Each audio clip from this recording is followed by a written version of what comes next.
Ladies and gentlemen, we're back in Kitchen Stadium. We're gonna cripple our own hand again. Something Cutthroat Kitchen? We're doing a fantastic job on our own, damaging our own ability to cook. True. So what are we on? Because we looked at the the chapter thing. We're on chapter 9 out of 10. Yeah. So we're nearing the end. Oh yeah, we're getting there. Getting there. All right. This is it. The location of your final challenge. A test of will, a test of courage, a test of talent. And a chance to beat the pants off of Van the supposed Man and his eviler counterpart, Ashley. As planned, you begin to run through a quick test of a recipe you've been working on. Wendy McDolan's famous chicken pot pie. We did this. Yeah, we did do this. We did this. So, I remember the pot pie. Yeah, so we're going to go forward a little bit, right? Well, if you hit that, is it going to stop at the last box that we... Oh. This hasn't had much of a save option. What it does is just jumps text quickly. It doesn't, see? Oh. Okay, I was worried because, a lot of visual novels that have that just make you fly through it until the next box you haven't seen. Yeah, that's about the practice one. And considering this game hasn't done a good job of, really saving the exact text box that we've stopped at. Because every time we've had to do a new recording session, it jumps us back to the beginning of the chapter or somewhere else, and we're not... Yeah, weirdly, if we hit continue, we're further back than if we just load the game and pick the chapter. Because load game isn't a conventional load game, it's more like chapter select. And then continue is more like a conventional load game, but the problem is it actually saves further back. Yeah. So we can be at chapter 9 and be able to select it, but the game will, the continue option throws us back to, chapter 7 or whatever. Yeah. Alright, so is this where we were? I think so. There might be a little bit of overlap from the last episode, but, fine. Sprinkles lays down the ground rules. There are no rules! There's except to cook with everything you've got. You step up for the cook-off of a lifetime. You decide that mac and cheese plus the pot pie you've been practicing are just the dishes that'll push you over the edge to victory. Meanwhile, both Van and Ashley are prepping wildly elaborate dishes, per their usual over-the-top selves. Miriam has her giant magnifying glass and several sets of tweezers. I feel like her setup would be the most interesting to watch. Yeah, I want a game about Miriam. She's definitely prepared to go big, going small. Colonel Sanders seems to be harnessing his 11 herbs and spices, but he's trying to find a way to improve on something perfect. His original recipe, restricted, fried chicken. I thought that was registered. Is it registered? Yeah, I think it's registered trademark. That makes a lot more sense. Alright. I think I'm just thinking rated R movies, just restricted. His original recipe, rated R! Not for the faint of heart. The intensity in the room starts at full 10 out of 10, with a frenzy of action. Everyone is calling out really cool special cooking moves as they prepare their food. Wow, this is getting serious. Colonel Sanders batters his chicken I'm pretty sure you're not allowed to do that in public. As it levitates. As it levitates through the air. Hey, wash? Egg wash! Egg wash. Wash. It's Oh my his God. weird accent. I know, it's a southern accent, and I growing up where I should know that, but it's not something I've ever gotten used to. Miriam furiously injects ingredients into an itty-bitty pot of broth. Best friend Baster Blaster! Oh my god. Van flexes his pectorals as he chops open a sea urchin. Let's rock and roid! They're just promoting steroids? Yep. I mean... Ashley scoops her pastries off the tray with lightning speed. Shallow personality spatula! Oh my goodness. Even Clank gets in on it. 5 dial pressure point chicken cooking technique. That's the only actual yeah, okay. Alright, I'm glad we've addressed this. Wait, when did Clank learn to speak English? It's the singularity, as was foretold. What? Computer singularity. It became intelligent. We mustn't let it happen, or the appliance uprising will take us all. I love his proud face at learning English, though. I wasn't paying attention. Oh! Self-destruct. Van Van quickly unplugs Clank and rolls him out the back door of the arena. Aw. Van Van's the real hero here. Brian, your real hero is about to self-destruct. Your real hero... You know what? I'm not going to go into any political statements. But that's not what I consider a hero. As you frantically prepare your dish, you notice Ashley has her spellbook out. Is she going to use some dark magic to turn the tide? Oh god, that look on her face. I like the chain on her cleaver there. The what? Oh, I just realized that was there. You got a book of your own, and you're desperate not to see her win another battle. Should you take this opportunity to fight magic with magic, even if it's almost certainly evil magic?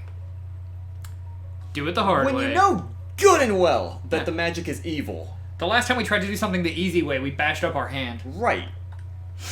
Also, just the fact it's an evil spell book. Yeah. Like if we I don't need Haunted Chicky. If we're aware of this, Ooh. that should Haunted Chicky. Mega Ultra Chicken? Ooh. We don't talk about him. Who needs magic when you've got passion? I'm gonna do it the hard way. Colonel Sanders sees that you've chosen to win on your own terms, and he gives you a subtle wink from across the room. You melt. You are now deceased, for you have melted, and humans don't have a melting point that they can... It's a shame your adventure has ended here. Oh no. God damn it. I will... You know what? I would not be surprised if it threw in an old school 8-bit Shadowrun like game over screen. Oh yeah, I mean they did it in the bird game. Yeah, How to Fool Boyfriend. I believe in you, Wendy McDolan. Miriam notices too. And I've always believed in you, Wendy McDolan, since we were little kids, because I'm your best friend forever. You turn to notice that Miriam is at your station, cheering for you. Miriam, what about your dish? If you're here cheering, who's cooking? Tiny food, short cook time. I'm actually already done, so I thought I'd help you. Wait a minute, what? Oh, that's sweet, but... Miriam tosses a handful of spices directly into your boiling noodles. Oh no. Oh dear. It's the secret ingredient. Oh no! What was the... We lied. Oh boy! Oh no! Oh! Honesty is the best policy, though! Wait. Hold on. Did she say... Hold on. So, we said that the secret ingredient was eye of newt. Yes. Did it specify just a second ago if she threw in a liquid or a solid? Just a handful of the secret ingredient. Okay, I wasn't sure, because I think my brain just, like, superimposed, like, just powder. Because when I think secret ingredient, I think, like, a powdery substance. I'm thinking if it's eye of newt, was it dried first? Because the eyes are very liquidy. I mean, I imagine that in order to keep them, you would dehydrate them first and then use them with, like, a cinnamon grinder. Well, I always just, you know, I think, so, like, a witch thing, like, just stereotypical. I think, like, eyes floating in a jar of unknown liquid. Yeah. Like some preservative. However, she doesn't know that you lied and the ingredient was made up. And where in the world did she get eye of newt? From newts, obviously! Oh no. The boiling pot explodes, sending Miriam flying backwards. The watery noodles begin to swirl in the air, bubbling up into a dark cloud that thickens and congeals before your very eyes.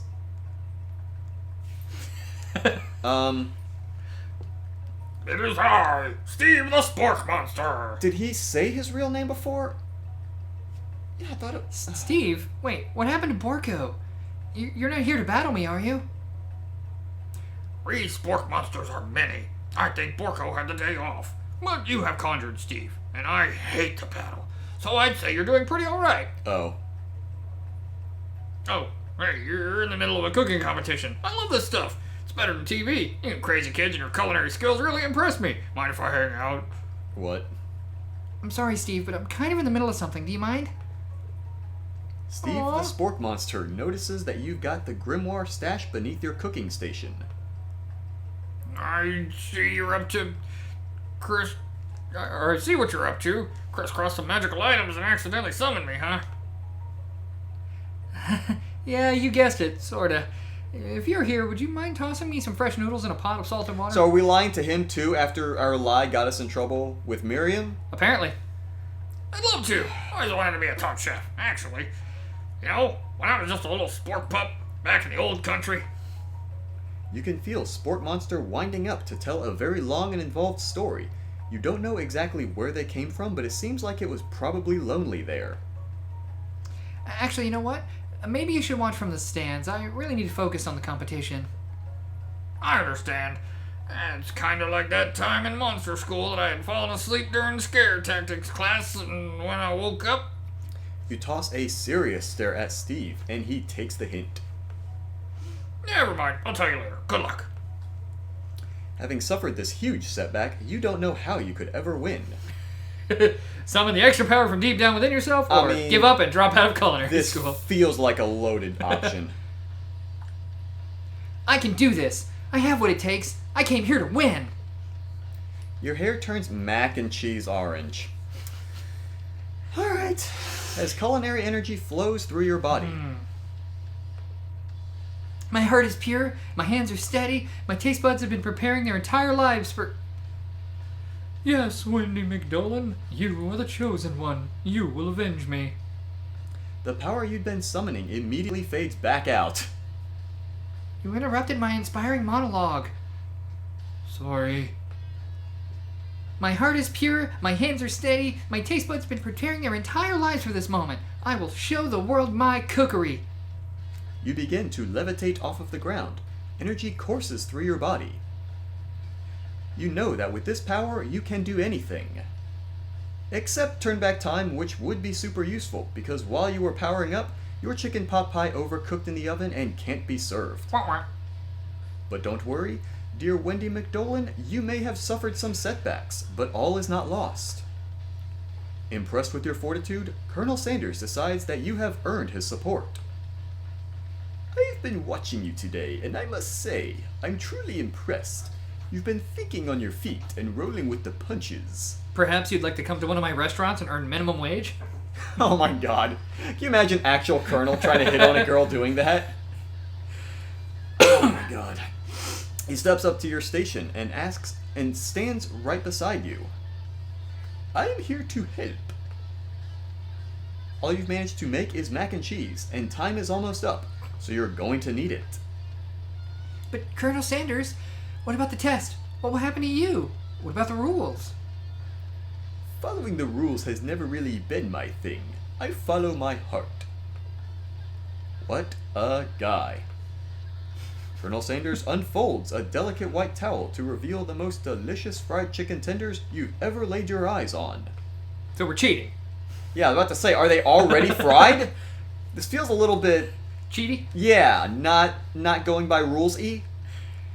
And besides, sometimes unexpected combinations can have surprising effects that surpass their individual efforts. Are you suggesting? Yes, cheating! Glad you're picking up on this. You're pretty quick on the uptake, Wendy. A little bit of mac and cheat there? If we combine forces, we can form the perfect food union. Time's up, students! With time expired, it's the moment everyone has been waiting for. You must now prepare to present your dishes. A handful of students stand tall, but the class seems incomplete. It seems we're missing some students. Pop! Clank! From off-screen, you hear a pure and innocent giggle that can only come from one student. I'm flying. Oh, goodness.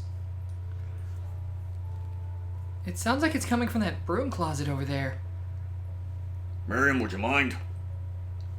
Inside of the closet, you see Pop, hanging on a broom hook by the elastic of his underpants. Jeez. Pop, get down from there right now! Let me guess. Did Van Van have something to do with this? When someone asks for a wedgie, who am I to refuse? I thought a wedgie was a salad. Huh?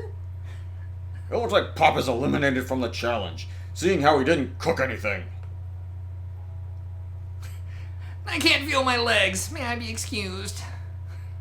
Sure. You kids and your pranks. I must say, it's not the worst prank in UCS AL history, but it's not exactly yearbook material. Wait a second. Pranks. Clank! Where did that pressure cooker roll off to? You wait to hear a signature whir, beep, or other onomatopoeia, but there is none. Somehow he must have gotten unplugged, I guess. We'll have to figure that out later. That leaves only 4 remaining students. Please collect your final projects. Yes, it has been a long semester. 3 whole days. Wow. Oh. 3 whole days long. But after days of hard work, the time has come? for me to eat. Miriam, please step forward. Now, describe your dish. I've made. Oh, goodness. I love it. Oh my god. What the hell? It's so cute. You need like a medicine dropper to consume that. 10 udon noodles and savory soup. My word, it's so delicate. Is that a teeny tiny Naruto spy afloat in this itsy bitsy bowl? Yes, chef. Please call me Sprinkles. Chef is my father's name. Yes, Sprinkles. It's some green tea made from baby tea leaves that I picked myself.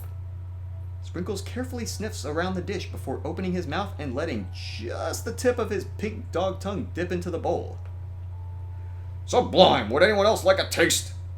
I feel like Is there any left? Oh, come on. I'm not one of those dogs who doesn't floss. I even have a really cute electric toothbrush for dogs. Fine, I'll enjoy it all by myself. And in a flash, the entire meal has been devoured. Not that it took much, it was less than a thimble's worth of soup. Hey, plus, rarely do I taste a dish with as much love poured into it as yours. Miriam is overjoyed. She gives you a huge hug. I mean, it did look like a lot of work went into that tiny dish. So, like, Miriam, good for you. I mean, alright. Thank you, Wendy McDolan, for helping me to believe in myself. Van, you're up. Now describe your dish. Murder most foul. Oh my goodness. I made... Uni, Jesus. That's fancy looking. Uni over smooth egg custard in an axe-hewn urchin cell topped with caviar. Everything has to have an axe with him. Good lord. Did you skewer one type of urchin with spines from a second, different colored type of urchin? Yes, Sprinkles. A bit much, don't you think? That's exactly why I did it. A bit much is kind of my brand. Doesn't it look cool? Sprinkles leans in to sniff the uni, but he can't get his nose close on account of all the spikes. He begins to paw at it erratically, causing the custard to slosh around. Woof, woof. Please be gentle with my cuisine. Finally, Sprinkles goes all in, tongue first, but he can't get past all the needles. He reels back as his tongue is poked and prodded. Ow. Ouch, my tongue. The professor appears to be having an allergic reaction to the sting. Oh no! This went south. I can't eat this. It keeps poking my tongue. Disqualified. Aw. A stunning turn of events. Who would have thought that serving food in a bowl made out of needles could make it difficult to eat? Dejected, Van does not go gentle into the night.